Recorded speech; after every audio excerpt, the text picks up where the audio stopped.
Hi friends, எல்லாம் நல்லா இருக்கிறீங்களா? ஓம் ஸ்ரீ சாய்ராம். சாயன்பர்கள் அனைவருக்கும் வணக்கம். இன்றைக்கி மிகவும் சக்தி வாய்ந்த நாள்.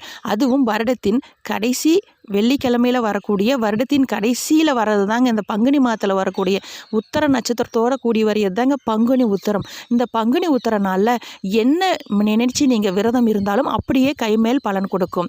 இன்று ஒரு 6 வெற்றிலை எடுத்து நான் சொல்லுவது போல் தீபம் ஏற்றும் பொழுது உங்களுக்கு ஒரு வருடமாக நீங்கள் தடைப்பட்ட அந்த காரியம் நீங்கும். அதே போல் இந்த பங்குனி உத்திர விரதம் இருக்கிறது அப்படின்னு பார்க்கும் பொழுது அதை இன்னொரு விரதம்னு சொல்லுவாங்க, திருமண விரதம் அப்படின்னு சொல்லுவாங்க. அதனால் இன்றைக்கி நீங்கள் திருமணம் ஆகாதவங்க முழு மனதோட ஒரே ஒரு நேரம் மட்டும் சாப்பிடணும். இரவு விரதம் இருந்து பாருங்கள். இந்த 6 வெற்றிலை எடுத்து அதுக்கு சந்தனமும் குங்குமம் பொட்டு வச்சுட்டு தீபம் ஏற்றி அதுக்கு மலர் வைத்து அதே போல் கற்பூரம் ஊதுபத்தி ஏற்றி ஓம் சரவண பவன் தீபம் ஏற்றி நீங்கள் அந்த மந்திரத்தை உச்சரித்திட்டே இருந்து பாருங்கள். எவ்வளோ முறை சொல்கிறீங்களோ அவ்வளோ முறை உங்களுக்கு கைமேல் பலன் கிடைக்கும்.